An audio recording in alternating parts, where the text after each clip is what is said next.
to the conversation, which we more than welcome. And we're just so grateful you're here. So Dr. Murphy, I will turn it over to you. Jen, is there anything else I have forgotten?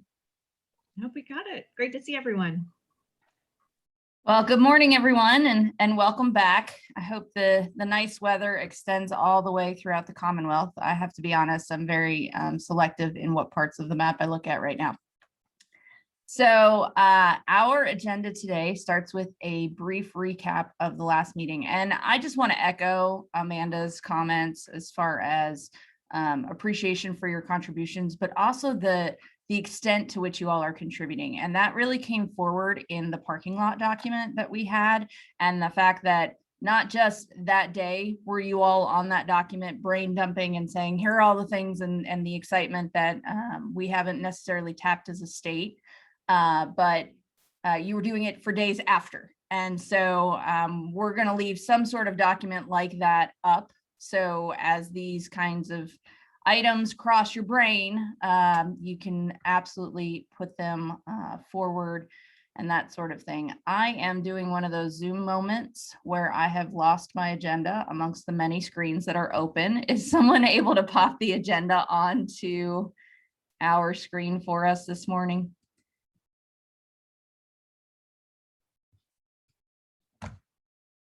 Let me see if I can do it. Oh, no, I can't even. I'm not even allowed to share. Hang on 1 second. Oh, Amanda's got it. Here we Great. go. Thanks, Very Amanda. good. Okay. So we are going to frame today's meeting with several of our objectives, but also with the idea that this is going to be a brain engaged activity again, as well as a learning opportunity towards the end as we welcome our Go Teach Kentucky partners, and they'll present what is happening with Go Teach Kentucky across the Commonwealth. So we're excited about that. But before we get there, we really want to make sure everybody understands the timeline and the process that we're working towards within the larger CPE, or not CPE, but the Continuum efforts. We also want to take some time today to set forth an aspirational vision. And Lauren, I think, has really done a nice job of getting us a head start on that. And so we'll work through that a little bit today. We're going to spend some time within focused groups around the key challenges to improving educator workforce and diversity. So both quantity and diversity, really addressing deficit areas, but doing so, as you saw an email from Amanda a couple of days ago, we're going to do it from particular group perspectives. So what has been popping out from everybody as we've been talking the last month or 2 months now has really been the idea that we have 3 very specific populations of people that we're interested in really engaging into becoming teachers. The adult population, the ed prep, and making sure that we are actually getting students into that education preparation experience, and then also K-12. What are we doing within the K-12 sphere to elevate teaching as a profession? And so those 3 working groups, and I think everybody probably had an opportunity to select, so we'll put everybody into those groups. We'll have that conversation around the challenges for the workforce and diversity within that workforce. Then we'll hear from our Go Teach Kentucky folks, and then we'll start to identify potential recommendations at the end of today. And so we'll do a little forecasting. So Lauren, if I could ask you to pop the document that is the framework for the deliverable onto the screen. Can do, and I'll pop it into the chat first. Perfect. Everybody has it. So everybody has it.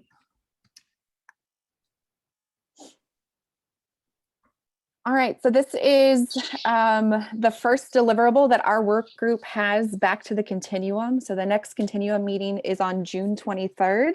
And as we shared at the last work group meeting, we have a first deliverable of sharing some progress updates. We didn't really talk through what that meant. So we've done some thinking since we last met in terms of what we would want to be able to share back with the Continuum.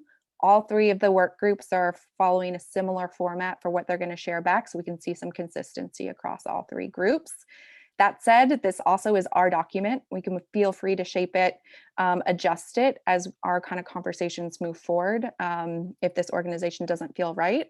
But wanted to just preview what some of the main components of it are. And then as Dr. Murphy shared, we've already done a lot of work to complete this. So we're going to talk through the aspirational vision and the key challenges here in a second and really refine those and then spend the bulk of our time today digging into the next section. But as you see here, it starts with really setting an aspirational vision. Again, we're going to talk through this here in a minute, but I think really trying to ground in if we're successful and we put together a set of recommendations for the state to move forward on with the continuum behind it, what do we really want to accomplish? And so I think setting some key kind of indicators of success that can really focus and guide our work moving forward is where we're going to start. Starting to delineate next what some of the key challenges are that we're trying to address. Again, we already have a long list that we came up with during the last meeting. We're going to share that back with you today and let you continue to layer on to that. We also, during the next work group meeting, so we have one more meeting before the June 23rd Continuum meeting, we're going to share back some of our findings from the stakeholder engagement that we've been doing. And I think that's going to be really key to informing this list of challenges so that we can not only add what we see as the challenges, but really lift up some of those community voices as well. And then the heart of this deliverable is our recommendation. So this is our first cut. We'll continue to work on it over the course of the year. But wanted to at least share with the Continuum what some of our early thinking is around specific policies, strategies, and communications efforts. Could be to strengthen the educator workforce around kind of 3 priority areas that we talked about last time. So the first being around recruitment, second around retention, and then last around training, recognizing that a big focus of the parking lot ideas were around kind of implicit bias training and culturally relevant pedagogy and other kind of ongoing professional development that can strengthen the educator workforce as well. So we're going to do a lot of thinking around these. And then the last kind of section is identifying existing policies and programs in Kentucky. So as we continue to have these learning sessions, a part of our work group meetings, starting to capture just so we can create kind of shared transparency and learning across the continuum of what we know is already happening and going really well in Kentucky, and thinking about how we can leverage some of those opportunities as we try to implement some of the recommendations that we're outlining here. So those are the big buckets. Again, we're going to spend some time on each of them today, but given that this really is your document, wanted to provide time and space if anyone has any questions or kind of initial reactions to what we're trying to accomplish. As everybody's thinking about possible questions, feedback for this document, Amanda, would you take a minute and just remind the group, like this is the first of several deliverables between now and the end of the continuum. So can you just frame that part of it for us? Yeah, sure. So I don't know if you guys will ever be off this. This is why it's a continuum. So you may be stuck forever, but no, I'm for this calendar year, what our milestones are is you guys will work today in June to kind of solidify what it is you'd like to accomplish, recommendations, and that's what we want to start to get into the meat of, to really start to formulate those, as Lauren talked about. When we come together in June as a continuum, that will be shared on where it is we want to go. And you will have already had your eyes on some preliminary feedback from the focus groups and interviews that are being conducted right now by Janae, actually, who's on our call. I'm so glad, and Lauren from ESG, and they are all over the state by Zoom and interviewing tons of people, which I'm very grateful for. And that's really going to inform us by region if we're on the right track too. So if there's anything that pops up that needs to be rerouted, you all will be informed of that. In September, when we come together as a continuum, so the work group, as you all know, or will meet all the way through November. But when we come back in September as a continuum, we're really going to put that heavy focus in on policy recommendation changes, whether that be at a state level for statutory changes for legislators to consider Is it a CPE, KDE, KBE regulation that needs to be changed? Is it local policy? What is it you would like to see specific? Because that's when legislative agendas are built and we want to have influence, and we want your voices on that.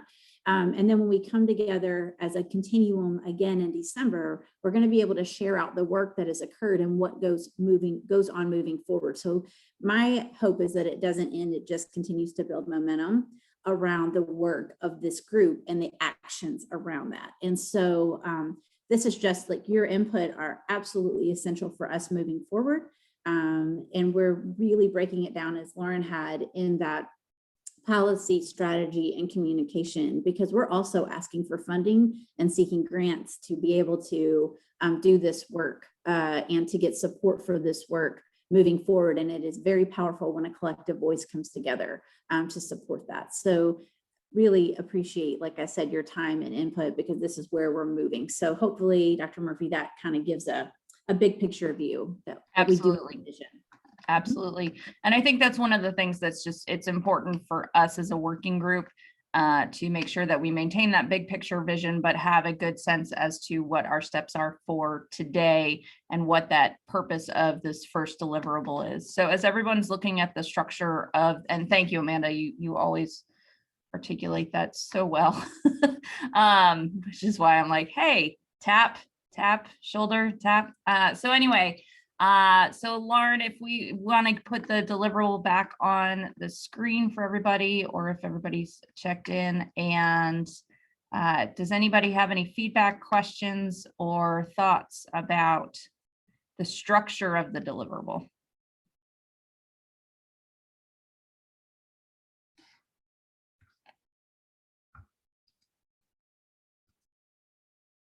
People like the deliverable. Good. Okay. Excellent. All right. That counts as feedback too. So that's good. All right. So with that, Lauren, if you want to move us into the aspirational vision setting opportunity here. I will, and I actually am going to pass it to my colleague, Janae Chandler. Janae, good morning. Hey, good morning. Good morning, everyone. This is my first work group meeting with you all, so I'll just quickly introduce myself. I'm Dr. Janae Chandler. I'm an associate director at ESG, and I'm really looking forward to partnering with you in this work. It's very exciting work, and I'm glad to be a part of it. So thank you for having me. I'm going to drop a link to a teacher equity data Tableau portal or system that Kentucky has, that you all have. It's great, by the way. I played in it a lot yesterday.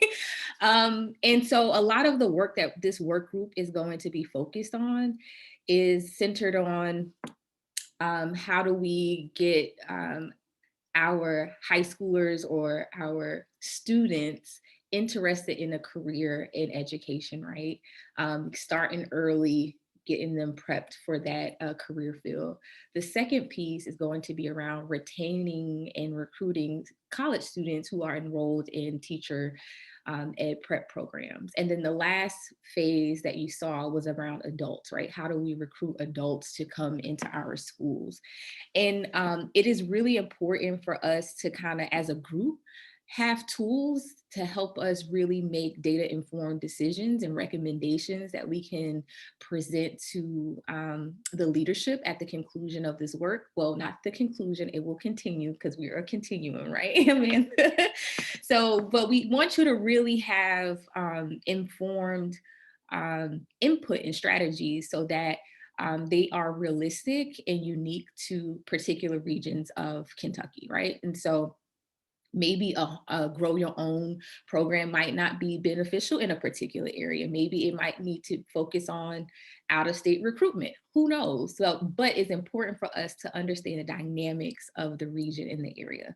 And so if you go into that portal, the link that I sent you, you'll be able to toggle through, but I'm gonna go ahead and share my screen real quick and just highlight a few pieces that you can think about during your breakout session and throughout this work, throughout this year. So I'm gonna, although we've been on Zoom for over a year, I still struggle with the whole screen share thing, but give me 1 second. All right, here we go. And I just kind of want you to see it and just know that it's available to you. I'm not sure if you use it on a daily basis or a regular basis, but it's beneficial, I think. So for instance, I am currently right now in the teacher pipeline tab. So this would be, again, for the group that's going to be focusing on, you know, those high schoolers, those students who we can get an early intervention on. This is using data from 2012 graduates, right? And so you can literally change each category by race, gender, if they're in the Appalachian region, or if they're on free and reduced lunch, right? So you and I know that that is kind of an income variable there. So one of the things we're interested in is about men, right? And so as you can see, there's about 50% of male graduates, right? So 49.5 female, and then 50% male. So female. So let's switch over a little bit to the student-teacher diversity. So this is the current landscape of teacher-student diversity and the ratios there throughout Kentucky. And this map is really cool. I'm not really a Tableau person, but I really enjoyed this yesterday. You can just put your cursor over a region or a county, and it will give you all of the data points for the ratios. Right now, I am on female, but I'm going to go ahead and change it by race. So I'm going to put Black for now. And this is still showing by district, and you can, again, change this by school as well. So if you have particular areas of interest, you can get what you need on the same portal. So I'm gonna go here, and as you can see, for instance, Russell County has 28 Black students and 0 Black teachers, right?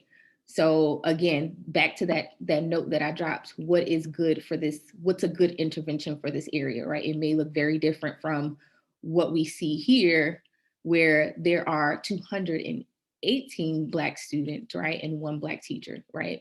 So across the region, across the state, you'll see various differences. I mean, like vast differences. But what I do want to look at is the teacher prep programs. This is very interesting, right? The enrollment of who's enrolled and like who completed.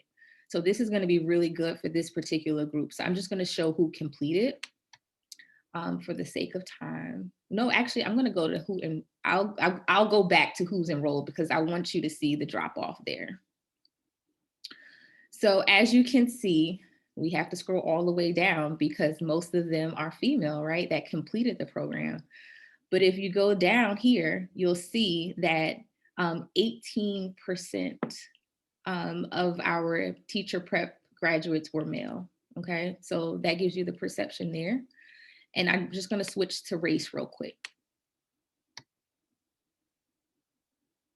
And Amanda, whoever did this portal, you tell them Janae really loves them. Because Tableau is usually complicated. Okay, so this is by race, okay? And so this particular system is white and non-white, right? So as you can see, all of these are white graduates, and then we get here, and 5.2% of the completers were graduates of color. Okay, and this is out of 1,316 who actually enrolled in the program, right? And then I just want to show you enrollment, right? Because this leads to a conversation at the collegiate level around where are we losing our teacher ed students, right? So that, again, data points for your discussion.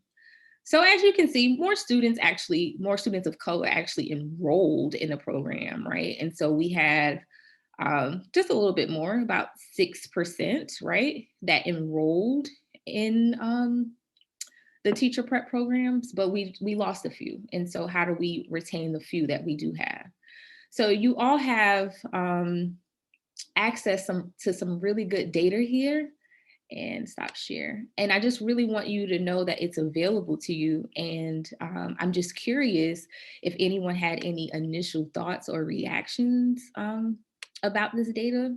anything surprising, anything you didn't know? Did you know about the portal? You can unmute and hop in if you're ready.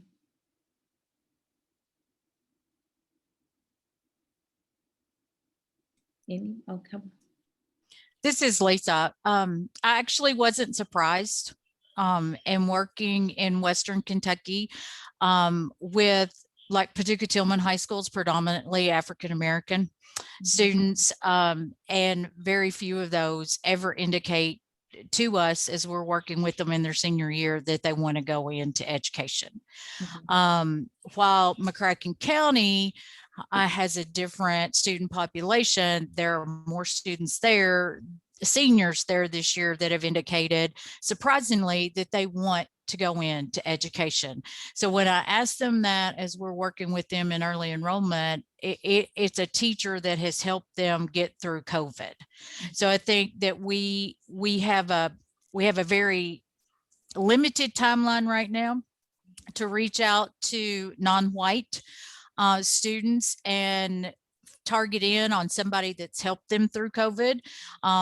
Maybe through things this summer that middle schools and high schools are doing to help those students get caught up. We have an excellent opportunity to start talking those initial conversations about what do you want to be when you grow up if you're an 7th, 8th grader, and have you ever thought about being a teacher? I'm gonna piggyback on that. I was thinking, when I was in school so many years ago, I remember the teachers that impacted me, right? And no matter who, I can't say no matter, the majority of young people who are in the profession now or want to be in profession, it's because someone, I remember that one teacher, right? So what that says to me is that a lot of our kids of color don't have that one teacher, right? It's reflective of them they haven't been impacted enough where I want to give back and I want to be a teacher. So, and it goes farther back than 6th and 7th grade. We're talking about kindergarten through K-5 is the issue, because in 3rd grade is when we start to see that huge dip of our babies who are involved and engaged and identified. So it's not a surprise. What you're seeing is because they don't feel that pull or that passion to teach because they haven't seen that in someone else. So I'm just gonna say this, and I am totally the opposite. And I've always been the oddball in things like this, because the teacher that that really helped me connect with education was the first African-American teacher in the McCracken County school system. And I had her in 6th grade, and I thought, I want to do this at some level. So it was a different experience for me, but I know it was very hard for her because we've kept in touch since then, being the first African-American in an all-white school district at that point in time. And you're right, that we're losing them before 8th grade. Absolutely. Those are great points and very reflective of what we're hearing during our focus groups as well, changing the narrative. And so I'm going to shift. If no one else has anything, I'm going to wait a second to make sure I'm not missing any mics. You're on 2 screens for me. I'll just say, Janae, I absolutely agree with you that this is a wealth of information that can be used by any number of entities within the state to really make the case for change, right? So absolutely. Brent, you unmuted. Were you going to say something? Oh, okay. Yes, thanks. I just wanted to add, when I was in elementary school, I was gung-ho about being a teacher, and I loved it. But as I got older, when I got into high school, I was in this program where they were gearing us toward becoming engineers. So we got the more math and the science, and I became excited about STEM. Well, they didn't call it that then, but that became more of my passion. But I still found other ways I could incorporate teaching into my life, through advocating and through doing workshops and teaching at the college level. But So it wasn't that. I still had favorite teachers and wonderful teachers that that encouraged me and that I admired. But it's just that I became interested in STEM. So sometimes it's students being driven into a field that we also think is important, and some are responding to that call. But I think some do need, the better teachers. I think that could be a problem. I'm not saying that it's not, but sometimes we are getting the good teachers and just choosing other venues. Mhm. Bryn brings up a great point that is worth considering in your workout groups, your breakout groups today, around how to show students with other interests how to incorporate teaching and how to merge the two or marry the two. So that is a really good point. So now that we've given you some data, access to some data that you can use in your breakout rooms, we definitely want to spend some time in just kind of setting a vision, an aspirational vision for this work group and what we want to achieve as a group.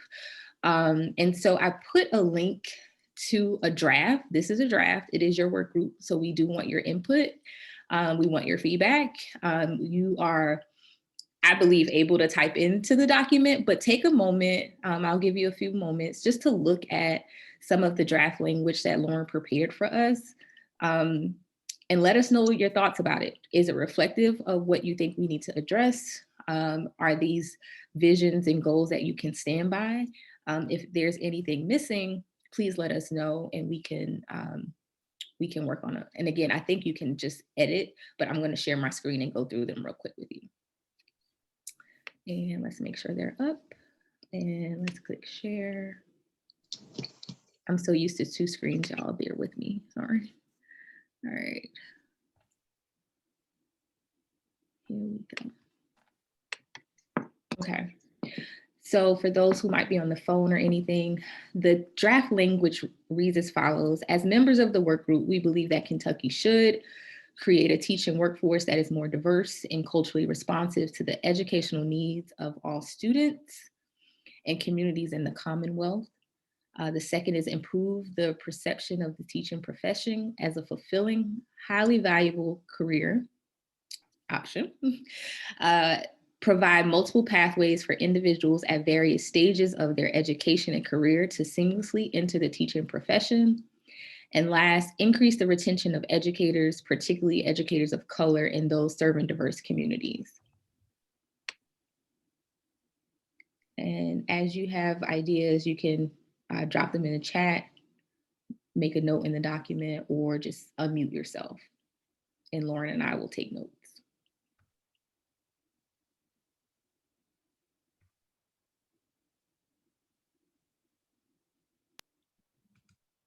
Good morning. This is Rhonda Caldwell. Hi. And hi there. Great work. I'm sorry I was late to the meeting.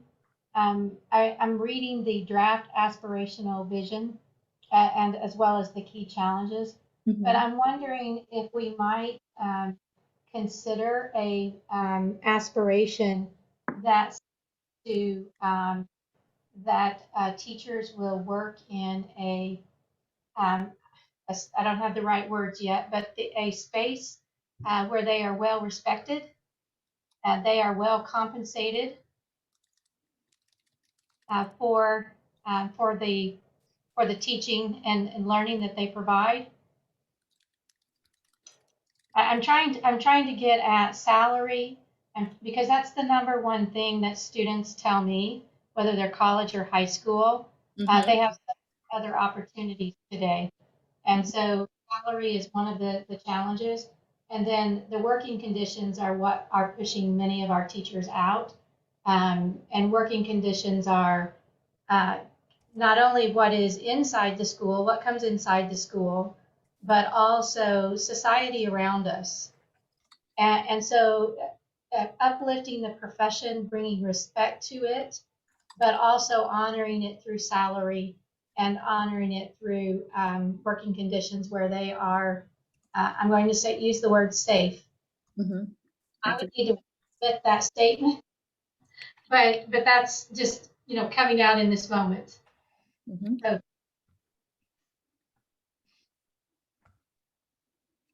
Anyone else? Let's see. I think the safe part, Rhonda, is certainly something that if we could work that in, and maybe safe is not necessarily the word, but the trauma-informed social emotional aspect of not just our students anymore, but also our teachers is really becoming a big challenge for districts to manage. So I do think that that's going to impact retention over time, and it's a point well made.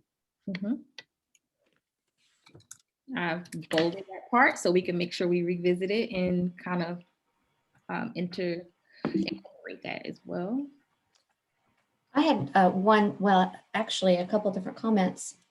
One of the comments that I'm a data person, so particularly looking at the data is incredibly helpful for me.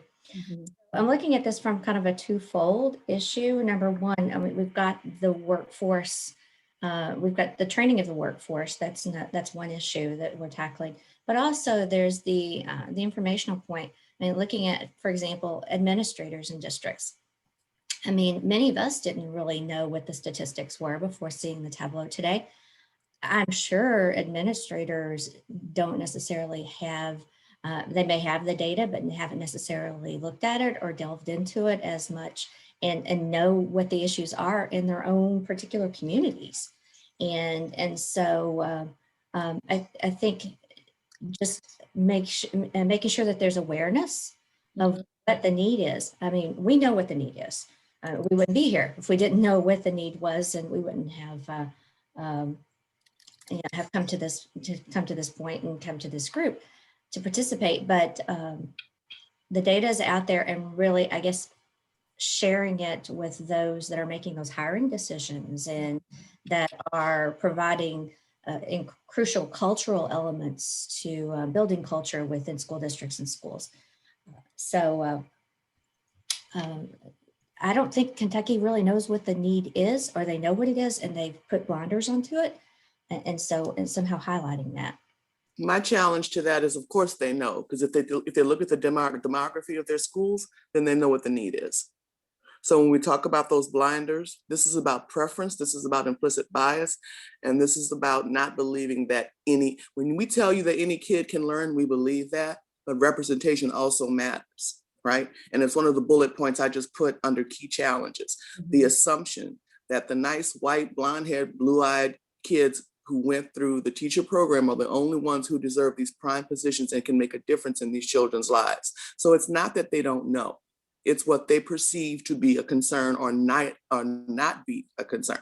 So if you are an administrator in an urban district, you absolutely know, because all you have to look is at the faces of your babies. So I'm going to add Miss Penny and Sherry. I think that was Sherry talking. I'm going to add a note to incorporate the prioritization of equity around this as well, somehow, that we can incorporate equity in this space. Is that Yes, what I'm? ma'am. Okay. Yes. I'd like to just mention, I'm sorry, Sherry, did you want to finish your thoughts? Oh, I just wanted to say that Penny, I completely agree with you. And it's not necessarily a not knowing part of it, maybe a not knowing, particularly, I mean, in some some districts where there aren't necessarily, I guess, as much diversity, but the blinders are certainly on. And I would not disagree with you in that way, in any way, form, or fashion. I was just going to add just a consideration around our aspirational. If you would scroll up a little bit, Janae, I'm sorry. No, you're fine. The aspirational, those bullet points, to me, they seem very vague or ambiguous in saying Kentucky should. And I wonder if we can't make them more specific in saying, for example, let's go to the last bullet, increase retention of educators. Who's going to do that? Who's the entity or those who are responsible that we would like to see do that work? And the same for some of the other bullets. To me, I just think saying Kentucky should, it's a little bit too ambiguous. And we need to be more specific in helping to identify who can help us attain these goals. I agree. And one of the things we can do, I feel like I'm on someone's mic.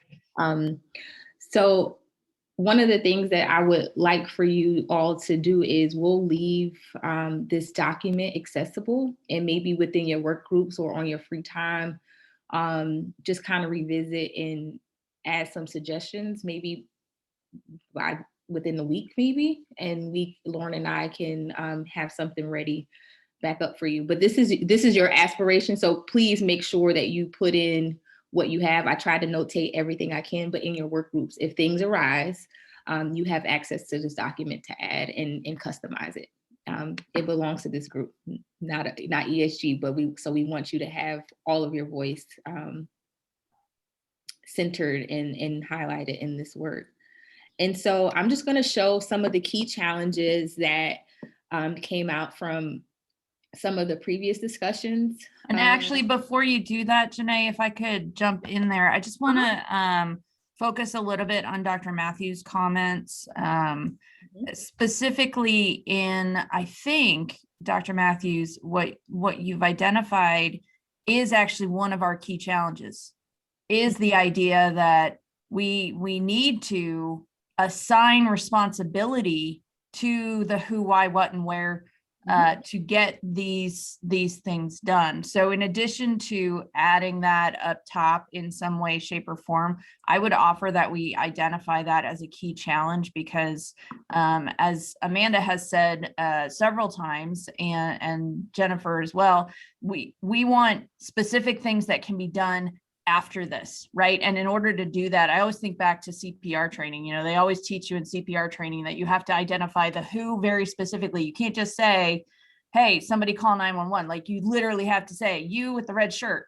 And so I think that we need it in both places, because it's such an important part of like who is going to do this and who has this responsibility. So I added it on the top list of the challenges. Thank you. And we want your work groups to really think about that. So I put identifying and establishing ownership of who is responsible for this work, what roles they play, where is this work occurring, and et cetera, because that can be, again, you're on the ground, you know what needs to happen. And again, maybe a part of the outcomes of this work is setting recommendations around goals. We want to see X amount of, Black women, Black men, Latina, that is something that really can come out of this work as well. So I'm going to just let you reflect on the challenges for the next few minutes, for about a minute or two. And again, just call out or put in the chat anything that's missing, anything that resonates with you. This is Rhonda Caldwell again. Just a couple more thoughts. I'm going back to my HR days with my community school system, which is Danville Center College Town. And the challenges of recruiting teachers of color has always been, it's a challenge. But one of the things that I learned from some talented teachers that we recruited and who later moved on to other states, in fact, the message to me was that our community didn't offer them the lifestyle that they wanted. And we hear that a lot from our younger new college graduates who are trying to figure out life and where they're going. And so a community who's ready for a young person who may be single or who may not, they're not happy to sit at home or eat at the local restaurant. So communities being prepared and taking steps to help make this happen, I think, is part of the equation. And then another thought that I have, and I feel free to disagree, but I see one of the bullet points on that SBDM councils and principals may not necessarily give the opportunity. I work with a lot of principals who, and even superintendents who are at fairs, recruitment fairs themselves. And when I think about this document going public, we need a document that is effective and one that people want to get behind. And I wonder if we couldn't change the wording on that a little bit so that we're not specifically saying, principals, you are not doing this. Just put that there. Because many of the principals I work with, and there are 1,600 of them that I work with, they would be offended by that statement, and they would put evidence in front of you as to why that is, would disagree with that. We can change it and we can disagree on that, but the evidence is in the data in how many teachers of color we have across the state. So they may go to the fairs, but they don't offer them the jobs. So if we can, you want to be more positive, we can absolutely change the wording, but the essence of it still needs, it's a challenge, right? So how do we identify the challenge? Not putting anyone in their feelings, but acknowledging that it's still a challenge. So, so I'm gonna put that as suggestions on here. So one of the things that for this work group to consider in your breakouts as well is who needs to be at the tables, right? So we hear in focus groups so far, you know, I want diversity. This is from administrators. I want diversity, but I don't do the hiring, right? So do people who handle the hiring need to be involved in the conversations? And so these are just some of the challenges that have emerged from, again, your previous discussions. But as you're in your rooms and as we continue this work, these will evolve and things will be added and things will be taken away, I'm sure. But again, this is going to be an evolution. We wanted to put this out there for you all to reflect on. And we want to be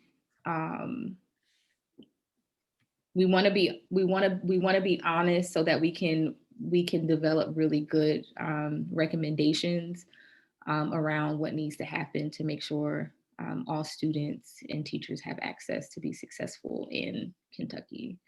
So I'm just going to leave everything as is for now, and I notated. Hey, Janae. Yes. Can I jump in? This is Jim Flynn. I'm with the Superintendents Association, and I was a superintendent in Kentucky for 16 years. And I understand where Penny's coming from, and I think we have to acknowledge we have we do have a problem there, and you can just look at the data and see it. At the same time, I know where Rhonda's coming from because I've been there too. And so I think one of the things that's missing here, one is just the policy side of things. You know, we've got statewide policies that we're dealing with that constrain our schools on some of these issues. I think what Rhonda said about the community resources and being a place that's attractive for minority teachers or teachers of color to live and work is a big issue. I was in Simpson County, Kentucky, and you can go look at our data, and we worked hard to try to recruit, but we were also kind of in a rural community that didn't always align with the needs, particularly on the social side of our teachers of color. And, that was a challenge for us. And I used to talk to our community and say, the community gets the schools it wants, and we need you all to join with us to help us overcome, this. So, there may be even some local policies and actions that, county and city governments and chambers that need to join with us that might be part of the, but we can't discount the power of what our General Assembly does, and kind of piggybacking on just as an example of what Rhonda was building a case for with the working conditions. There's all kinds of data and evidence about what high quality professionals want in a career. And many of those things aren't met. Just thinking about, high quality professionals want the tools and resources to do their job well, right? And well, our state policy doesn't even provide the basic things like, textbooks and instructional resource funding for our schools. And, so even the way we do professional development, in my opinion, needs to be looked at. Our teachers are paid on contracts based on days. Our professional development is based on hours, 24 hours a year. And in my opinion, it's been really challenging because it creates a compliance mindset versus a growth mindset or empowerment engagement mindset. And I think we could look at those kinds of things, but those are all driven by state policy issues, and so we've got to look at it from all angles. I think the equity piece and training our administrators and educators around different kinds of biases and implicit, explicit, and systemic and institutional and all of above is important, but that's just one piece. And so when we're thinking about who's responsible, we can't just have a narrow lens on that. There's multiple partners that are going to impact this. Well, and if we could combine a couple of the most recent statements into an action step here, and I think, Bren, you put it very well in the chat, which is where can we access the information and the data as to what are the policies and why are people, what is preventing these statements or perceptions and all of that. And so my question to Janae and to Lauren is, do we have that kind of question going in our focus groups right now? Are we asking principals, what is preventing you from making your next Black or brown hire? And, are we being that forthright in the questions that we ask so that we can get that and hear that feedback directly from those people on the ground as to what is inhibiting that action? Dr. Murphy, we are actually asking that question. We Super. have a set of questions that vary for students who we ask them about their experiences with teachers of color, if they had any. We've asked them for their ideas and their recommendations on how to get more of their peers interested in teaching, as well as men or their, friend, Black or brown friends. We also ask those questions of administrators, both at the secondary and post-secondary levels. So we ask specifically, what is the recruitment like for them? What are the challenges they have diversifying their teacher pool? And we also have questions about professional development on culturally relevant pedagogy, as well as implicit bias. So we are asking those questions, and the responses range and vary. So Rhonda has a point, Bryn has a point, and this is why I really wanted to show you the data, because there's no consistency in those responses based on where you are in Kentucky. And so, yes, we want to make sure that we lift all of the voices, and that's why it's important to really understand the landscape of Kentucky and where you are. And then to the last point, what policies, no matter where you are in Kentucky, we should have policies that are scalable, that, can help benefit all regions of Kentucky. And so thinking about all of the challenges, and just kind of also think about policies that way. No matter where you are in Kentucky, we know that we have this funding to get teachers through the pipeline or whatever. So kind of also have that as well. And so I just want to make sure that I captured everything that I needed for this component. I'm going to stop sharing real quick. This was great dialogue. I really enjoyed that. Okay, I am going to take the notes and the recommendations, and you all think about it in your group. And I'm going to turn it back over to Lauren so she can introduce our speaker. Sure, happy to. So we are excited that one of our own work group members, Ellie Gilbert, is going to share about one of the most promising kind of teacher diversity and workforce initiatives that you all have in the state. We talked a little bit about this at a very high level, very quickly at the end of the last meeting, but wanted to provide some time and space to learn a little bit more about Go Teach Kentucky and all of the great work that they have going. So as we get into our breakout groups and start putting together some recommendations, we can kind of build upon some structures that Kentucky already has. So with that, I will pass it to you, Ellie. And actually, I'm going to stick myself in here just because that's what I do.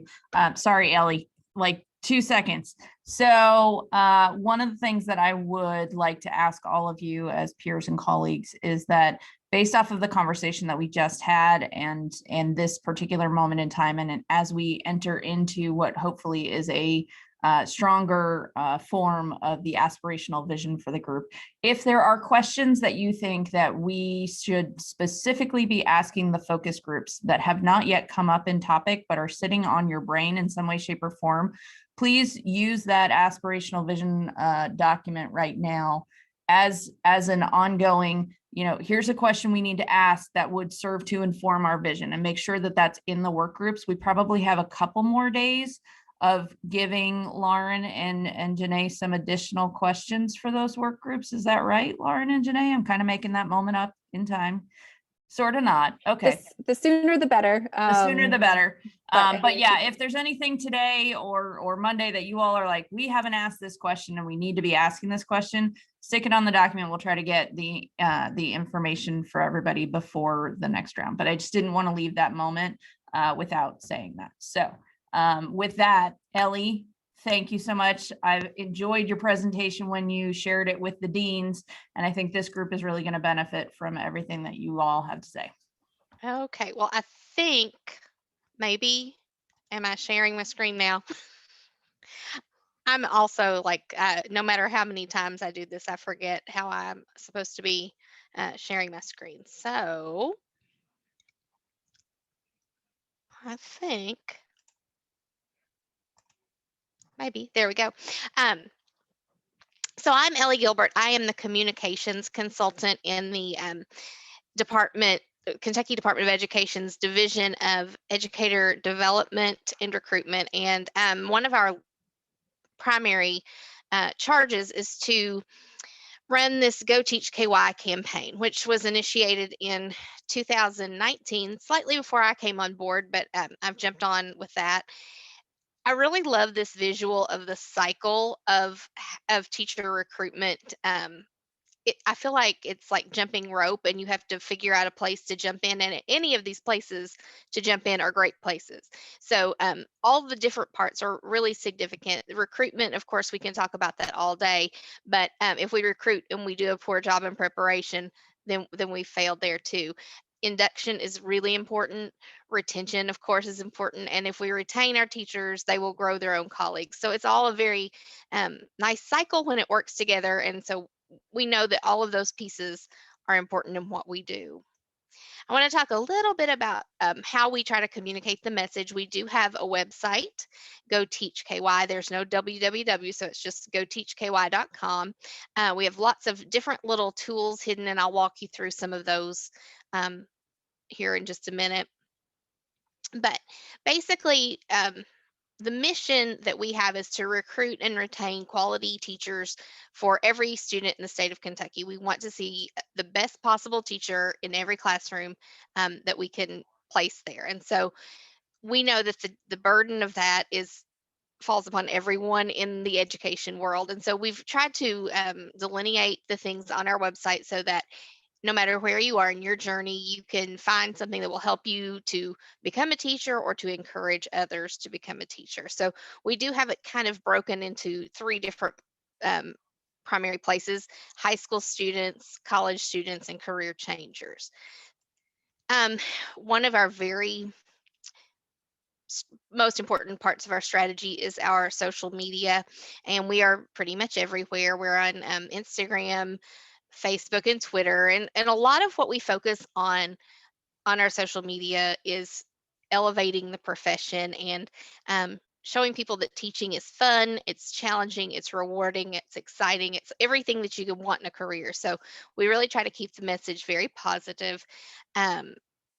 One of my favorite parts is our Future Teacher Friday. Every Friday I share a post, a picture, and a little story about a college student or even a high school student who wants to become a teacher and what drives them to do that.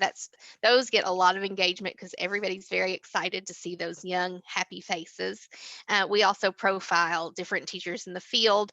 All of those are kind of self-nominated. I have a form, and we circulate that around for people to suggest like I would like to be featured. And so that's been a lot of fun to see teachers kind of toot their own horns and share what really makes them happy about their profession. So that's really important.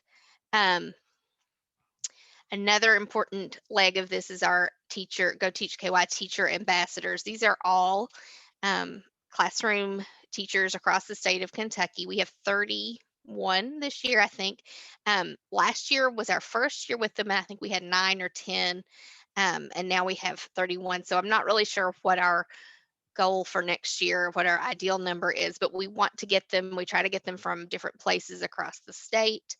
And their job as ambassadors is to just tell people what a great thing it is to be a teacher. And so ideally, I think the next slide, kind of talks about that. Ideally, when we started, we wanted to talk about, sending them to college and career fairs. And we did that for a little while before COVID hit, but they would go and they would talk to students. And of course, because they're classroom teachers, they had that natural rapport with kids, and it was very engaging. We got a lot of good feedback from high school students about what would make them want to be a teacher or what would make them not want to be a teacher. But with the COVID, that really didn't get to happen as much as we would like, but we still did do some virtual fairs as well. We want our ambassadors to talk to their staff, their colleagues at school, and present about how important it is to remain as positive as possible and make teaching an attractive profession to their students. And we also use them to help us develop new educator rising chapters across the state. So that's just one of the ways that we try to reach out.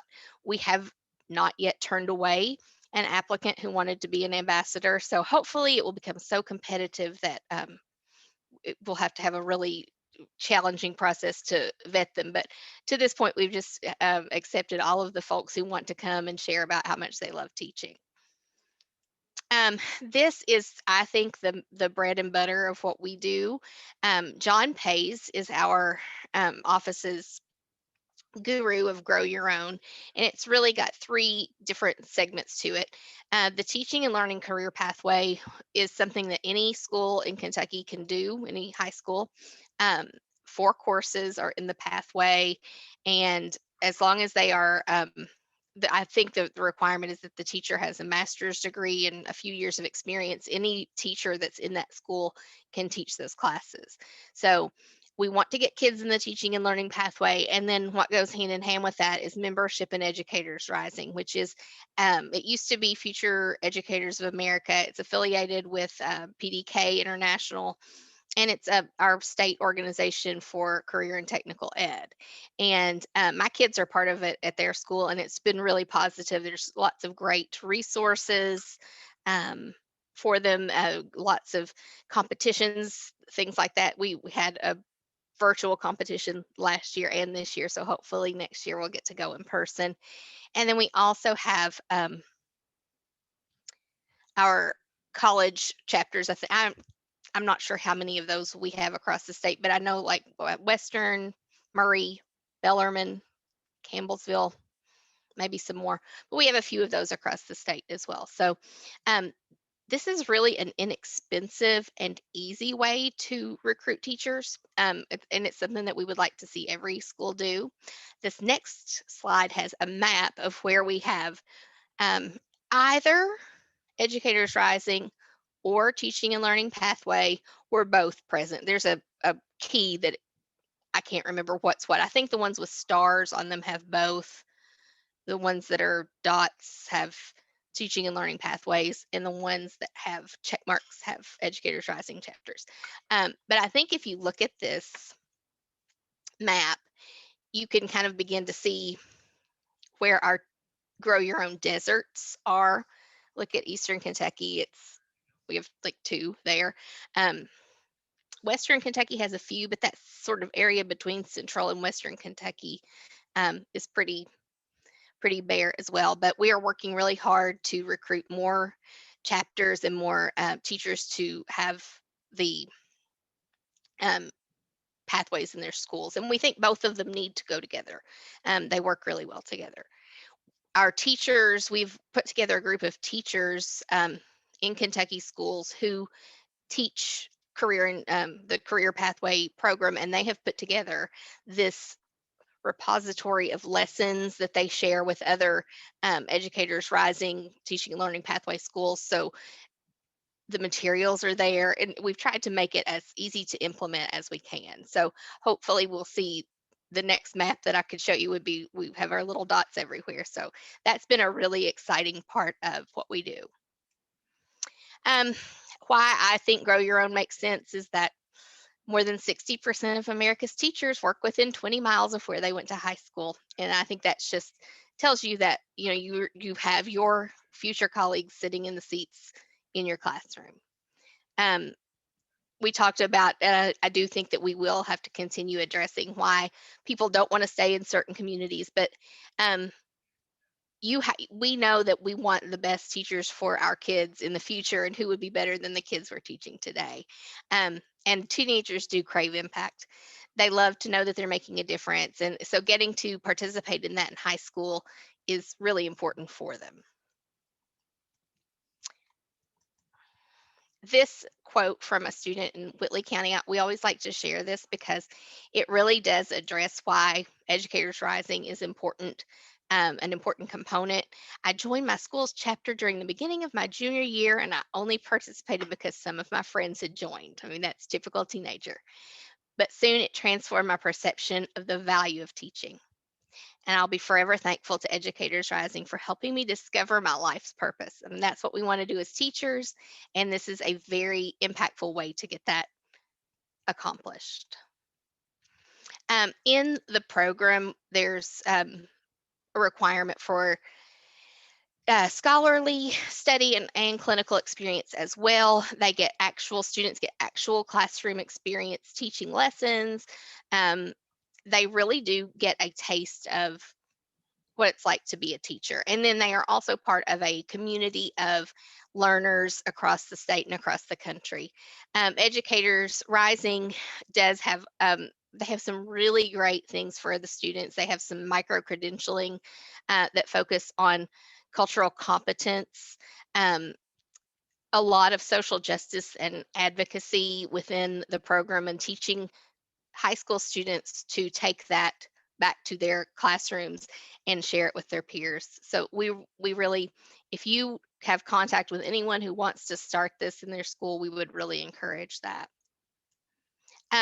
This is a really neat little tool that we have sort of come up with, especially in the wake of COVID, when we couldn't get out and talk to students ourselves. We put together a school counselor toolkit, which is available on our website, that would kind of help a counselor or a teacher talk to their students about why teaching is a good choice of a career. And it goes through all the typical, the earning potential. It really shows them that they would be okay financially if they became a teacher. It's not going to be maybe as lucrative as some careers, but it's certainly not the least financially possible path for them. We talk about, how can you get a job if you want to be marketable? What do you major in? What does the teaching major look like anyway? My favorite little tool is there's a quiz. I'm a parent of teenagers, and so it is the BuzzFeed type, which Disney princess are you kind of quiz. Is teaching right for me quiz. And of course, every pathway you choose, teaching is the right career for you. So it's just a lot of fun for kids to think about, I never thought of myself as a teacher until I looked at this, and maybe teaching is not as bad as I thought it would be. So it's just a fun little toolkit that we can help counselors make that conversation a bit easier. We do have this section on the website, which I love. We have a technology guru in our office who has developed these great forms that help people think through, if I want to be a family and consumer science teacher, where can I pursue that? If I want to teach deaf and hard of hearing students, where can I pursue that? Because those are things that are exclusive to certain schools in Kentucky. It also just kind of helps them think through what classes they might need to take to get there.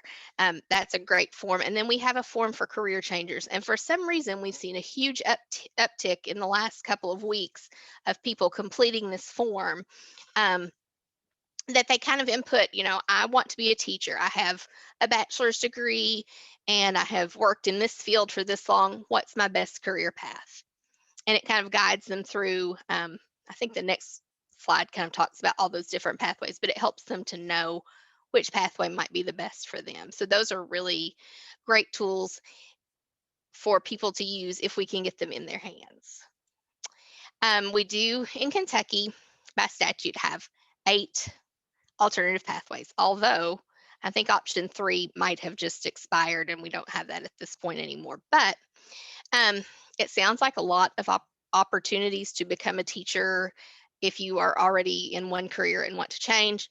But the fact of it is most people end up needing to go that option 6 university-based route to get a certification. So the form that I was talking about earlier kind of helps them walk through what they might want to do or how they could try to do that. So this just kind of gives them an overview of what each option looks like and what the requirements are. This is our new, well, Kate's been around for a while, but it's kind of come to a new embodiment this spring. And so it has really 3 prongs, the Kentucky Academy for Equity in Teaching. We have 3 different areas that we're working in. It's very similar to this group's priorities too. So we want to inspire people to become teachers, and that works through our Grow Your Own programs and our ambassadors. We want to help with the preparation of teachers, mentoring and assessment, help getting college students through that all important praxis barrier. That's one of the key points of this. And also helping people find their pathway and help along in the pathway to become a teacher. And then to educate pre-service and in-service teachers with cultural competency and equity modules. Those are being developed right now. We're hoping to launch one segment of those in the fall, but some of that's dependent upon different partners and how we can produce all of that, how quickly we can produce it. And then focus groups to help with specific areas. And those, again, we're working with different partners to kind of see how that might actually look. But it's a very exciting new direction. Kate originally was like a service repayment kind of program, and it didn't accomplish in reality, it didn't accomplish what we had hoped it would on paper. So this is, I think, a better way to get more help for more people. So just some other things that we have done over the last couple of years. We tried to do a new teacher network. We feel like it maybe was just the timing was bad this year. Teachers had so much on their plates that one more thing was not really helpful. But we produced some newsletters and some resources for new teachers and provided them with a friend in the field who could help them. And that was just an easy way that we could, lend a little extra support. Our team also oversees the Impact Kentucky survey, which of course the timing of that in 2020 was right before the pandemic. So some of the rollout of the information from that has been, maybe the timing wasn't good for that either, but we're hoping to relaunch that in 2022 and ask maybe some different questions for the workplace conditions survey. Last summer, we had a very robust schedule of professional learning opportunities, synchronous and asynchronous, with our teachers helping teachers. This summer, we're looking more at asynchronous things. We like to do Twitter chats. We like different things to just get teachers engaged. We support national board certification, and we are really excited to see a resurgence and interest in that.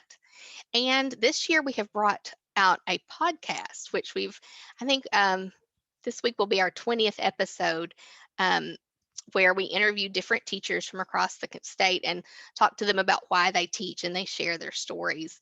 So that's just a very quick, fast overview of what we do. I've seen things pop in the chat, but I couldn't see them, so I'm going to stop sharing.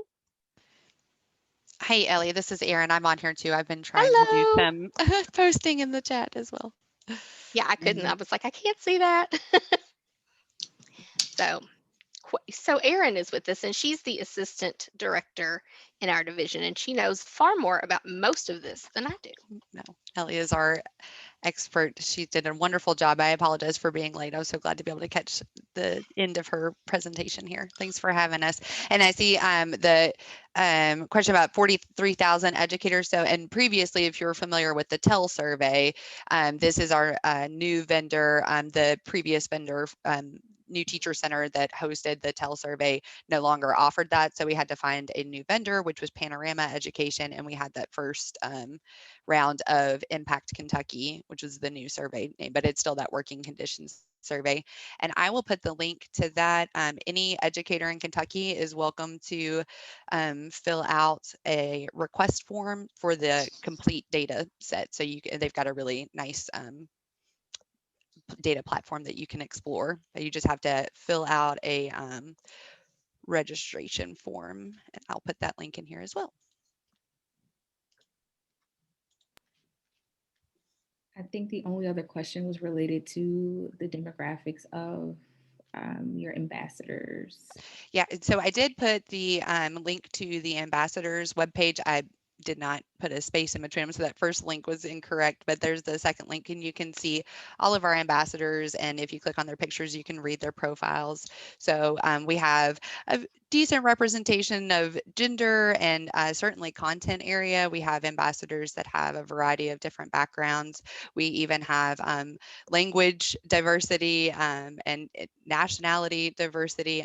We recognize completely that this is not, once again, much like our workforce overall, it is not representative of our student population, and that's an intentional goal for the upcoming round. And so Ellie was, we are just in discussions about how do we kind of facilitate this application process in a way that we can be both geographically representative and then ensure that we are recruiting and because like Ellie said as well, we took the applicant, so how do we recruit and make sure that people are feeling excited about this opportunity? So that's a goal that we have this year, and would love feedback from this group too. Yeah, and one thing, when we rely on social media for a lot of our pushing out of information is we need people to share. And so, that's a big thing is a lot of times we're preaching to the choir in our social media. It's already people who agree with us and believe that what we're doing is good. So we just need diverse people to share to different parts of the state. Like I think we personally reached out to, I don't even want to know how many people, I sent these little annoying emails to about, please send this to all your teachers and teacher friends. But I think now that we have started to show people what Go Teach KY is about, we'll have more interest and more applicants. I'm looking at the chat too. Thank you so much, Dr. Fair and Dr. Murphy, for your feedback on the Grow Your Own grant application. That is that is genuine feedback, and that is that is real. And as we are seeing, like so many other things in the past year and a half now, unprecedented amount of funding opportunities.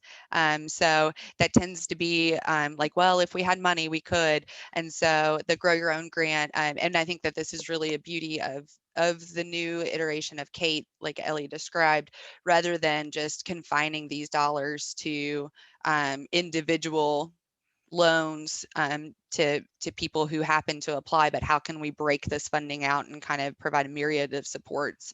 So trying to get the districts to engage with a funding source is one layer as opposed to finding some other opportunities for other folks to get in. But thank you for your feedback about that. I've heard similar concerns, and so going to have to be thoughtful in how we can maybe consider that going forward. I will say this, Erin, and slightly off topic, sorry everybody, but allowing the IHEs, as Jenny suggested, to be the primary applicants and then offer it to multiple school districts, because the other factor is the school district size. And so we have, super small independent school districts, and we have really large school districts. They're all dealing with very different funding buckets, and they're able, it's easier for a university who's dealing with all of them all of the time in their service region to understand their needs than it is for them to figure out, how do I make this work within my current district's stuff. Yeah. I wasn't very educated. I loved statement, it. but- I took it in. Thank you. So questions before we move into our working groups for Erin and Ellie. And Ellie, of course, many thanks for the rich presentation. And it, again, this will be, this video will be available so you all can refer back to it as you need.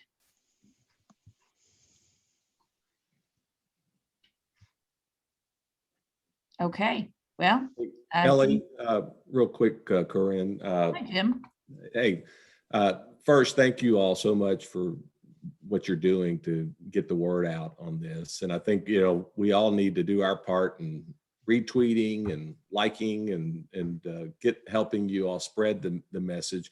What are your limitations in terms of growing this? I had a good conversation with Senator Wise after the session, talking about the interim and some of the things we might work on. And one of the topics was around recruitment, retention, and development of educators, you know, over a career. And he had some real interest in that. But in terms of what you all face and constraints of what the work you're able to do, what are some of those barriers? Erin, I'll let you take that because I was going to say, I'll see what Ellie wants to say. yeah, I don't know. Well, I think it's just about for us, from, you know, the state agency has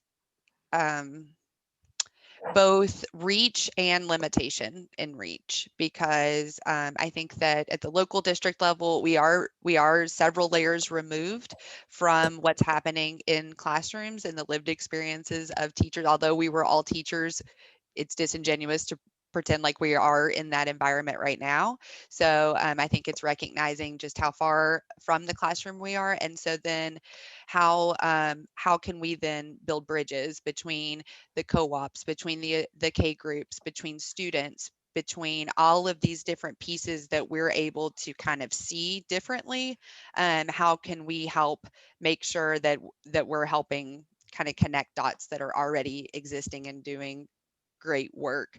So I think that I may not be answering your question, but for us, I think that we've just really taken on a spirit of like, keep going, keep chugging, try where, analyze, where's there a gap, where's there a need, where can we squeeze in, who can we help lift up. So I think it's just kind of being aware of all of the things and trying to make sure that we are good stewards of everybody and all of the different groups that are going on. But I think it's just knowing all of the things and then sharing all of the things, if that helps. Well, Yeah. and what we're doing is such a long game, you know, sometimes it's hard to see in the middle of it, are we getting anywhere? But, you know, sometimes something will pop along and I'll be like, yes, we are getting there. The other day, we do a little thing where colleagues can send a shout out to another colleague. We will send them an email. I had a principal in Eastern Kentucky send an email to every single, as personalized, different email to every member of his staff, thanking them for what they do. And I was like, this is good. This is elevating the profession. So, you know, it's just continuing even when it feels hard. Yeah. And I know you probably, you know, kind of benchmarked what you all are doing with other states and some of the creative things they're doing to recruit and retain teachers. And, you know, I know sometimes when I'm traveling, I'll even hear, you know, radio commercials or things like that. But I just didn't know if there were other ideas that you had, but you don't have the resources, or there's policy constraints that limit what we can do. And so I just was curious, because I know at least one legislator who's pretty interested in this. Jim, I'm going to jump in on this too. I think what you're saying is key. And this is where I hope this group really makes some strong strategic recommendations, because I think we do have listening ears, to your point. And I think it has to be a unified message, a clear message of what it is we want, not just from KDE, because being a former KDE, some people hate that. Other people love it. And I know where Aaron and Ellie are coming from on that. And I think regionally, folks listen to their regional leaders. Jim, I mean, we were actually right before this, we're just talking about the GREC region being such a strong network of professionals. And so having so many colleagues on this work group alone to share that message and make the recommendation, which is why we have communication as one of our actionable components.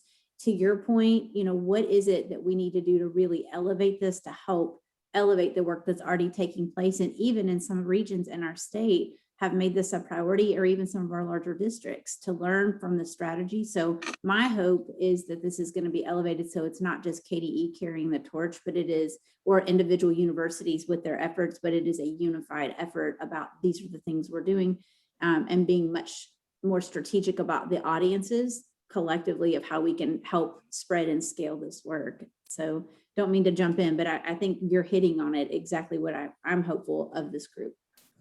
I think what's important, we talk a lot about kids, teachers in the classroom building relationships with the kids, right? I think this is just as important. You have the social media pull and you have all of these great opportunities and the emails. How personal are we getting with potential teachers, with potential educators, right? What initiatives could we put in play to where, if it's not a true mentorship where you have someone who's been a teacher for 15 years, they can get out into the schools or into the university, even the high schools, and say, hey, you know what, this would be great. So when recruiting, we understand social media and we understand the generation we're speaking of, but what about those who are looking at an alternative, who are already in the system but not teaching? How do we make that personal and build relationships with those people and get them to truly buy in? And when I say buy in, I mean emotionally, financially, every way possible, so that when they do decide, they decide that they want to teach and make a difference.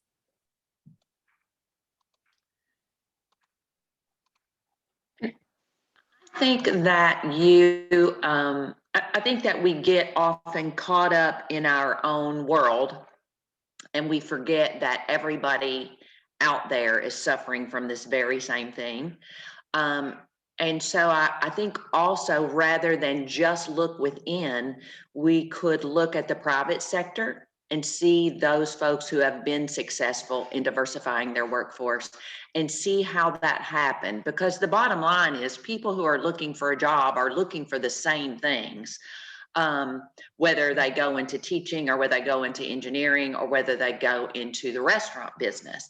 And those things are different for every person, but they are still consistent throughout every job, not just a teacher's job. People don't take teachers' jobs, we've said, for a number of reasons: pay, attitude, exterior attitude toward that career.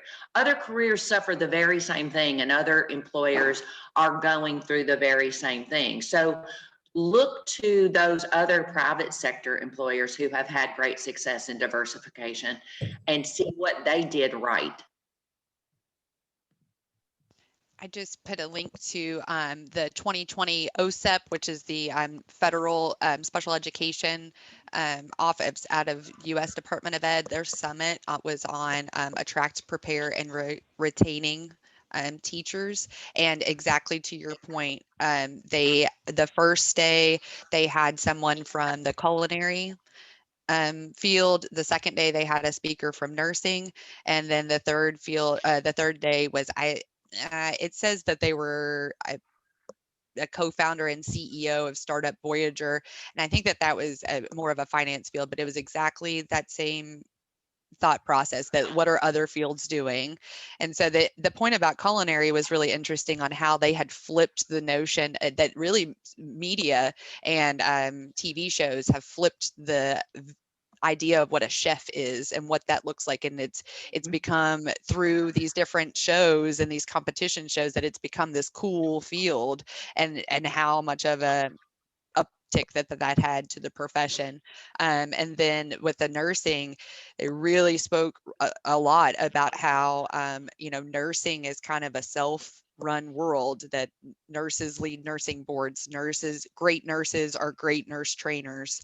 And just this spoke a lot about that. The third day was more about kind of this private sector and marketing, and how do we market. But yeah, it just brought to mind that this was the point, and they have a lot of things that were archived on there worth kind of picking through. Right. And I do see that there was another question in the chat that I wanted just to address I didn't want to ignore it, but about STEM areas. I don't know that we've had anything that I could mark as like an intentional. I do know that one of our ambassadors last year participated in a STEM event at her school and represented with the Go Teach KY booth material. So we have our different swag items and kind of handouts, kind of that idea of like locking into people, making them feel part of something. And so she participated in a STEM kind of fair at their school with a Go Teach KY booth. So I thought that that was an interesting connection there. But we have, I would have to look at the ambassadors or phone a friend. I'd have to ask Justin about how many of them are actually STEM teachers, but that's another good thought process and something for us to put down in our thoughts of making sure that we're having intentional connections with critical shortage areas for sure. And that's why I wanted to bring it up, is that, I mean, we have gaps in education and diversity, but in the STEM areas and STEM fields particularly, there are even more huge gaps because you can't find the teachers in the first place. And so I wanted to bring that to the forefront as far as just know what was out there as far as what Go Teach was doing and bring that to your attention. Okay, well, I do want to thank our KDE partners again for the presentation, and this was a good opportunity for you all to ask questions. Keep asking those questions. I'm sure Erin and Ellie will be happy to answer those questions for us.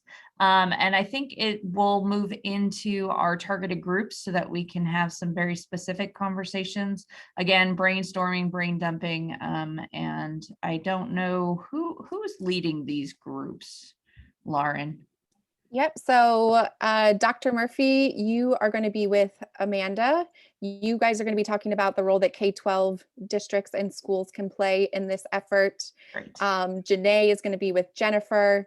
You guys are going to be really focused on the role of higher education institutions, particularly thinking about the role that ed prep programs can play. And then the third group, I'm going to be with Sophie, and we're going to be talking about how to engage adults. And so those are going to be the three. Given timing, I say we, and Dr. Murphy, feel free to take us in a different course, but given timing, maybe skip the full group share out because we'll be able to share back the notes afterwards so that we can maximize our time in small groups.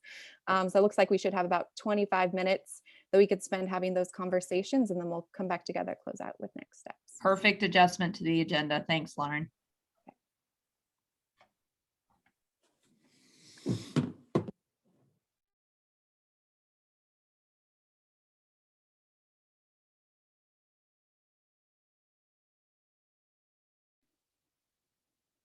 Okay, we made it. We made it. Okay, so it's 8 of us in the group. Jennifer, why do I have you as like, oh, gallery view. There we go. I can see everybody now. Welcome to our higher ed group. I'm going to get our screen up so that we can kind of brainstorm about ways to recruit, to retain, and to train teachers across our regions. And we're using a software that is new to me, probably new to you, and we're going to figure it out together.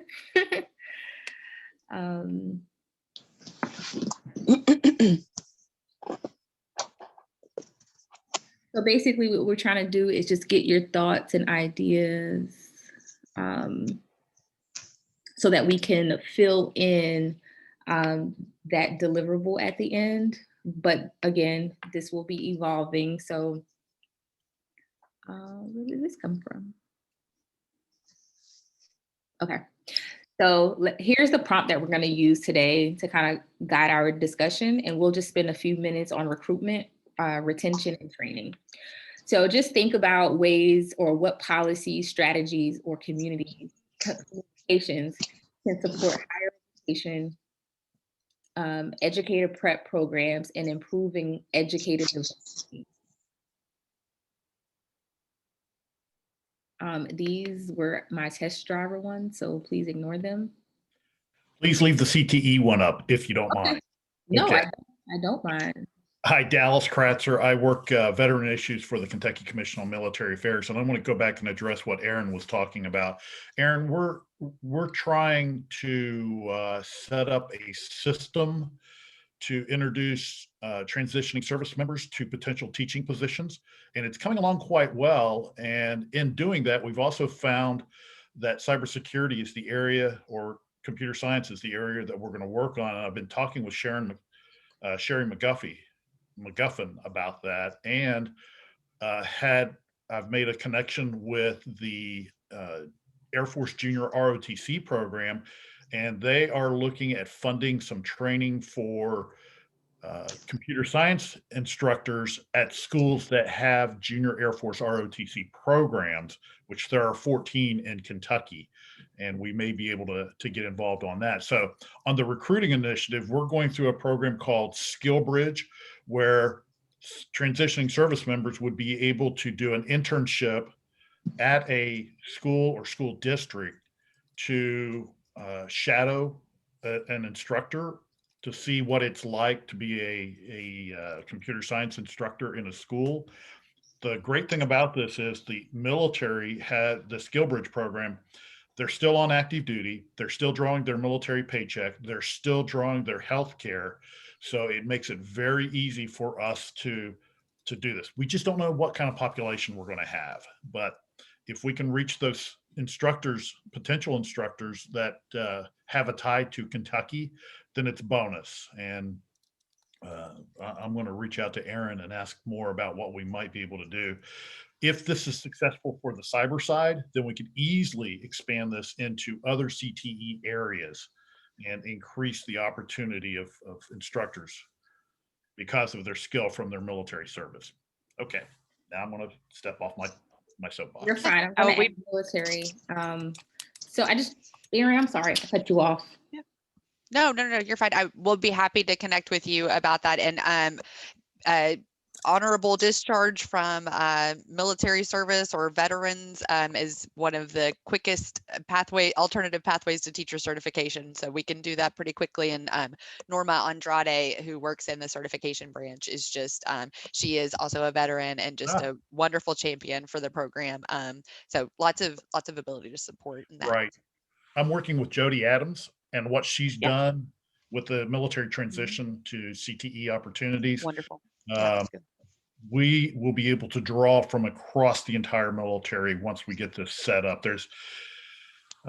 We introduced it to the Northern Kentucky folks to see what they thought about it. But what's going on nationally is there is a new program. It's been around about 5 years now that's going to replace troops to teachers, hopefully. Mm-hmm. It's called Heroes to Education. We'll see how it goes. And Kentucky might be leading the way in establishing this as a national strategy. Yeah. More to follow on that. It's exciting. I am not as involved as I sound in this because I do represent the Kentucky Commission on Military Affairs, but I'm very passionate about making these connections. As a matter of fact, on the 25th of May, SHRM and the Kentucky Chamber of Commerce are going to do a skill bridge orientation for anyone that would want to see how that can be done, to bring a service member in an internship. But we're also looking, U of L has an apprenticeship program that they're standing up. They've got a $4 million grant over 5 years, I think 4 or 5 years, to do apprenticeships. And I want to see how we might be able to use this for veterans who are already in the state to go into teaching, and also military spouses, and how we might be able to increase the number of military spouses around areas like Fort Campbell and Fort Knox, but then also prepare them to move out across the Commonwealth to other locations, including military spouses of active guardsmen in Kentucky, which are already all across the Commonwealth. So this has some pretty good potential. It's not going to be big numbers like what you're looking at from the high school population, but these are folks that have already been out in the industry. Right. Okay. Thank you for sharing that. So I added military pathways to the strategies section. So if you can think about, we only have a few minutes on each tab and we can always go back. My HOA cuts grass every day around this time. I am so sorry if we hear a lot more. But if we can think about communication strategies and policies that we can really work on for the teacher prep programs. Dallas, you mentioned something about communications around with SHRM, which is, I believe, the higher human resource organization, and then the workforce. If you have ideas about how we can better expand on communication, please feel free to drop them in the chat or on here, or you can use the link that Jennifer provided. Okay. So one area I think that we could improve on is there's in the veteran community. Remember, I'm always all things veteran. Okay. That's just how I am, but I'm also all things higher education.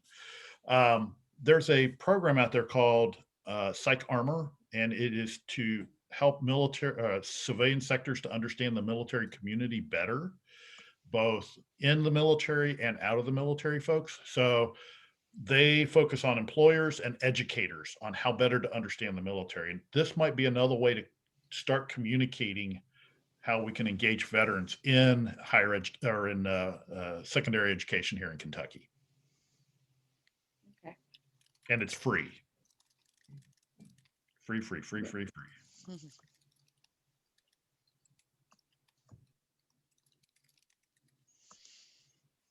I think the paid student teaching is a really nice idea, as long as it doesn't happen at the district level. Because if the districts pay for their own student teachers, then the districts who have more pay more, and the districts who have less they just don't have the resources or the capacity. So while paid student teaching is a good idea, I think that's we just have to be careful about how the funding for that is designated. Could that be a state policy, a state resource requested, Jeannie?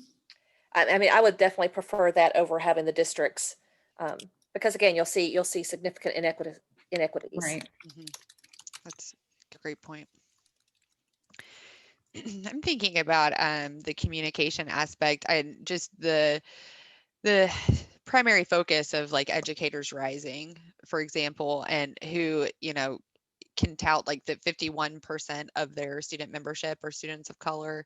And I think, and Ellie mentioned in the presentation about those programs that teenagers crave impact. And so, and especially what we're seeing from this, kind of Gen Z, but I think all of us, we're all kind of starved for the spaces to talk about social justice and to talk about equity and how we can help advance those things. So I think we've got that energy kind of bubbling from this national Educators Rising, and as evidenced by our student facilitators and the listening commissioners, listening tours. I mean, these students are just renowned in the way that they're ready and prepared to talk about these really complex issues that I think that some of us who are veteran educators are like, we're just now ready to talk about it too, and they're ready to talk about it right now. So I think that if our ed prep programs can advertise that to young people, like, we're here to talk about social change, we're here to talk about how education changes lives for the better. We're not here to make you be what the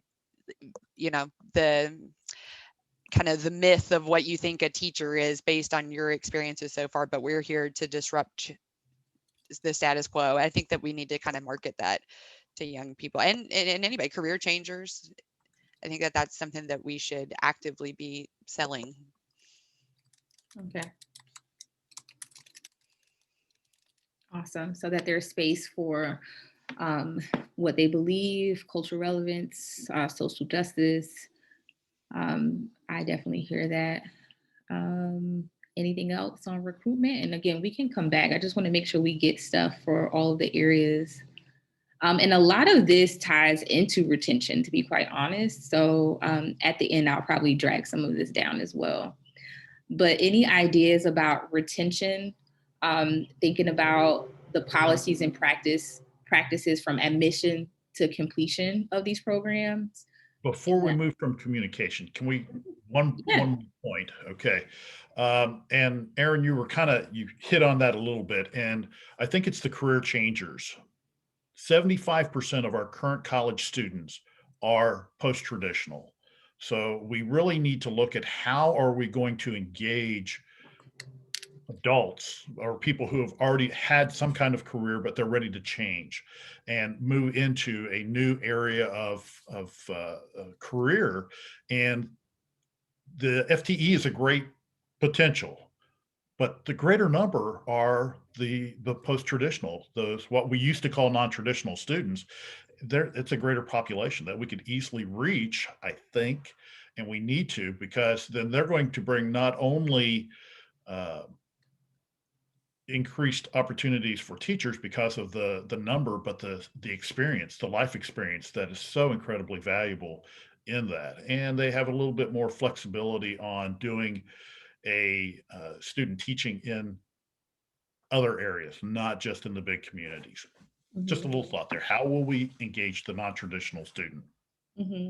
So this is something I really do like that. And then this also ties into Bryn's comment in the chat around pay, particularly around minority students, but I think it also ties into adult learners too, because they have responsibilities and things of that nature. She says, especially in areas where they hadn't been hired to build the years of experience that their counterparts have had a chance to build. How do we deal with that?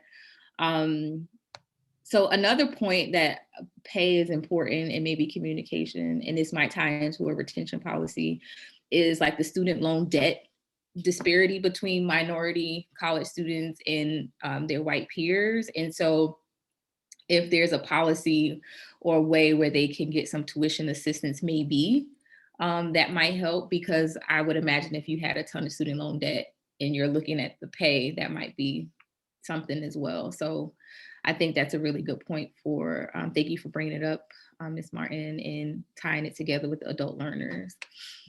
Thank you for that. Any retention strategies? So I think one of the things, and I don't know if this is policy or whatever, I don't know where we're gonna put it, right? But the series of tests that our students have to take, right? Whether it's the cost of those tests or the preparation or the ability to take standardized tests. We know standardized tests aren't always equitable. So I feel like support in those areas. Now, I've heard a rumor that the state of Kentucky is getting rid of that as a requirement, but as a teacher prep institution, we're still going to be held to some of those. So we're going to still have to require some of those as gatekeeping tools, which is a separate conversation. But I do think retention in this space, I think some of our students, we see it on a regular basis, drop out because they can't afford to take the test again. Right, they can't, standardized test. They've never scored well on standardized tests, so they, try it once and then are gone. So I'm just there needs to be some kind of support to retain our students through some of these gatekeeping. So is there conversation with accreditation bodies around this particular topic? Because I'm assuming you're tied with your accrediting body, right? Kim? I mean, Okay. So I mean, there's two avenues here, right? There's national accreditation and state accreditation, and both of them play into this conversation and expectations around assessing students for preparedness in teacher education, right? But there's not a lot of support underneath that. It's more of a checkbox, if that makes sense. Aaron, I see you're yeah, sorry, I don't mean to be like like nodding fervently, but that was one of the things. And actually we are working with the Central Kentucky Education Cooperative to help facilitate the management of assessment mentoring and coaching.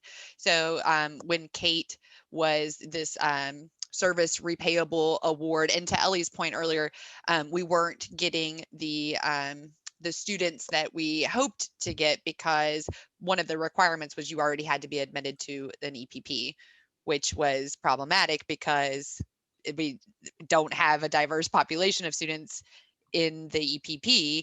And part of that is acknowledging praxis as a barrier to that, and how can we help push on that. So the Central Kentucky Education Co-op is going to be partnering with us to help facilitate. They did that previously for those that were Kate recipients, but this is going to be more of an open source. People can apply to get a mentor, and then there will all be reimbursement for praxis testing that students will be eligible for. So just to Kim's point there, that a lot of times students, they may not pass it the first time, and it's not that they couldn't pass it. It's not that it's that they can afford to take this test again, this $100+ investment. That's not a guaranteed thing to ultimately do a public service role that is not, there's not some huge salary waiting for you on the other end of this. So the risks just far outweigh the immediate reality. So we're hoping to be able to get in again to support individuals in completing the praxis exam successfully, and to help alleviate some of the cost burden. On the other side of that, we are again, as Kim said, there's a bit of a rumor, not sure what's going to happen with I think Jenny put in the chat here that there will be more flexibility, but how can we support at the high school level with the teaching and learning pathway? How can we make sure that our students are skilled up and ready to go to be admitted to an EPP upon high school graduation and entering their college, that they don't have any barriers, that they're ready to be put into an ed prep program? So we're trying to be thoughtful on how the pathway can support that too. And super quickly, I'll add one more policy component. And Erin, I'm sure you could speak more eloquently to this, but last session there was a bill proposed that would allow teacher candidates to, through the EPSB, would develop a portfolio of sorts to replace the praxis. It did not pass, but that certainly could be a policy lever to consider, and whether this is something that the group wants to support or not, but just throwing it out there. That's super important. And I think another one is something that we've kicked around and thought about as well, is the praxis. Kate, and I don't want to speak out of turn here. I may be saying things, I don't know exactly all the things, but it's my understanding that ETS that hosts the praxis test allows those scores to be valid for 10 years. And in Kentucky, we've reduced that to 5. So there's something that we could push back on in state policy to let's go ahead and let those scores be good for 10 years. That way you could take that test immediately upon exiting high school and have that score be valid for 10 years while you pursue and complete ed prep program, as opposed to cutting that in half and forcing people to wait 2-3 years post high school graduation before they're taking a basic skills test. Awesome. I switched to the regular text. It was just much easier to keep up with you all. So I will quickly just hop down. Thank you for whoever added, that might have been me, cultural competence training and curriculum and certification. That was from probably the focus groups. But any ideas here before we get snatched out of our room? Do we have any kind of apprenticeship programs? Jennifer, I saw you do the quick nod. And Erin can talk about that. I guess apprenticeship in terms of there's different pathways through high school. And something we might point to in other states is they do have a work, not that they're paying for student teaching, but they allow different positions for the teacher candidates to work in different positions within a school building, so that they're getting salary, but yet also being able to do their practicum at the same time, if that makes sense. Okay. Well, what I'm looking for is the Department of Labor is very focused, and the American Council on Education, very focused on apprenticeships in the future, and how might we be able to capitalize on that for in the training area to bring in potential instructors, love to work with you guys more on that. U of L's got Yeah. apprenticeship for that. Oh, No, that's a great thing to bring up. And I think that something that we, again, have in other states, there are kind of these intermediary licenses that exist. Do we need to stop talking? no, I was waving to Jenny. Oh, okay. I thought you were signaling. But right. So we don't, and even previously in Kentucky, we had the Kentucky teacher induction, or was it internship or induction? I can't remember. What was that? Intern. It was an Intern. internship. Yeah. Paycheck. Right. Yeah, So you paycheck. had your provisional. It wasn't that long ago. I need to get myself together. But you had this provisional license, right, where you were an intern for a year, but you were paid. You were a teacher of record, paid into your retirement, all of those things. And so KTIP has not been funded for the past several years, so that has gone away. We've put that onus back on districts to induct and mentor their new hires. But right, we don't have this intermediary certificate, which has been a constraint on the pathway, and why we're not like other CTE fields, because I can't give you something as a high school graduate that allows you to be hired by a school district, other than maybe an instructional assistant, which you could do that anyway without the pathway. So we don't have this intermediary certificate. We're just trying to get them plugged into their ed prep program, but it does warrant discussion for, is there something to look at there for some type of rank? Well, and this would be, again, back to the post-traditional student, of course, because there's greater opportunity there, and they may be further down the road in their educational attainment.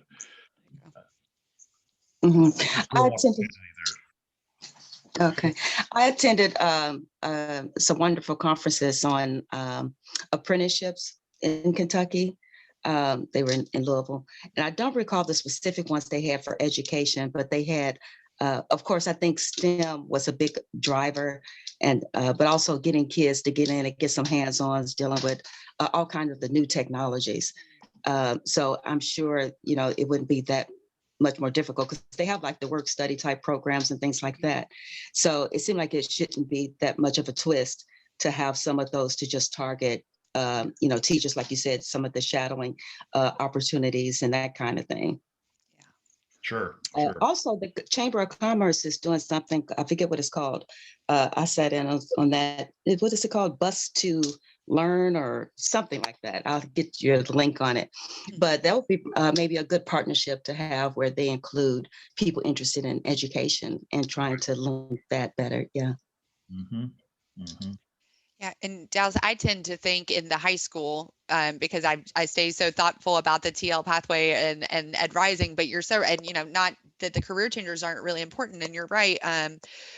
We need to enhance our opportunities for like residency models, and where you are a teacher of record, you are perhaps being coached intensively by your colleagues and by your administrators. And I think you know, not only pulling people from way outside, but grow your own, certainly from our own wonderful paraprofessionals that are already in our classrooms and already putting so much work in.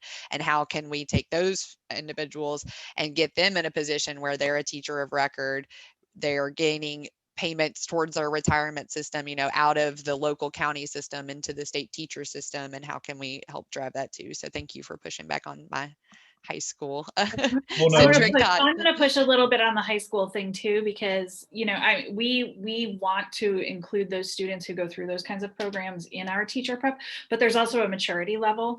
I don't want the 18-year-old who just graduated high school going into a high school classroom. Right.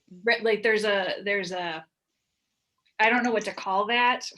It's real though. You're right. Yeah. It's a right. Like, I mean, you know, if they're going into a kindergarten classroom, that's a totally different story. But, you know, when we're talking about, you know, we have the holes in high schools right now. We don't have holes in elementary. We have holes in high school. I don't want the 18-year-old in the 18-year-old's classroom trying to teach and being responsible for their peers at that point. So I'm just saying, like, there are obstacles here that we do have to consider. I'm not trying to shut down any brainstorming, if that's making any sense whatsoever. Absolutely makes sense. And it's a point well taken. Yeah, especially for our students that are interested in secondary, and how can you scale up their skills, but then also face the reality that like you were just in school with them last year. So I mean, and maybe it's a content conversation, right? Maybe we, instead of skilling them in teaching skills, maybe that we need to be skilling them in the content we want them to teach, if that's their area of interest. I'm pulling these out of my sleeve magically, you know, just brainstorming. But well, Kim, you've sparked an idea for me here. How much are we doing in the way, you know, you make a great comment. We don't need folks at the lower level, but how are we looking at succession planning on maybe even encouraging some of those folks in the middle school or elementary schools to move up into another grade level? And because if we can fill the lower grades easier with younger student or younger instructors, then if we can move them from elementary into middle school or middle school into high school, then you're going to have an instructor that's got that you develop a continuum. It's just a thought there. So right. And then we're back to praxis and everything else, because then it's the test taking. That's all the tests. Levels, right? It's all the tests again. Yeah. Thank you so much for your input. Kim, we have a resource document. I'll add some information about continuing from bachelor's to master's for those students, and maybe that might be an idea. But the room is gonna close in 30 seconds. Jennifer dropped the link to this document in the chat box, so feel free to drop some more stuff in there. Lauren and I will kind of collate it this afternoon and put a document together for you all to review. So thank you for your time and your patience with me and my technology gap. So great. Thank you so much, Jennifer, for your help. I did nothing. You did it all. So thank you. But we will drop all the notes to the different groups so you can look at those. Welcome back, everyone. Probably, I suspect everybody's conversations were so lively that we're sad we only have 3 minutes left. And so to that point, Amanda and I were just brainstorming with our group the idea that at our next work group meeting, we are going to obviously hear back from all of our constituents. So we'll get all that constituent feedback, which would be great. But then what our thinking is we'll break back into these same groups so that you all can continue this very good conversation, but also then serve as informed individuals based off of the feedback from all of our focus groups across the Commonwealth. So is everyone agreeable to that as a next set of steps? Perfect. The only other things that I would ask is that since most of these conversations probably are mid-sentence right now, just keep writing those ideas down based off of what you all are talking about and how inspired you are around actionable next steps. And we'll put all these things together as a working document. So Amanda, Jennifer, Lauren, Janae, is Janae still with us? I think we might. Oh, there she is. She's right there in the middle of my screen. I can't believe, I don't know why I could not see you right there. Did I miss anything before we send everybody off to a lovely weekend? Don't believe so. We'll definitely follow up, as you said, and the next meeting is June. I don't have the date right in front of me. We'll include that in the notes to make sure you mark that, and we do appreciate your time and hope you have a fabulous weekend. All right. Thank you all so much. Bye, everybody. June 15th. Very good. See you all. June 15th. Bye. Bye.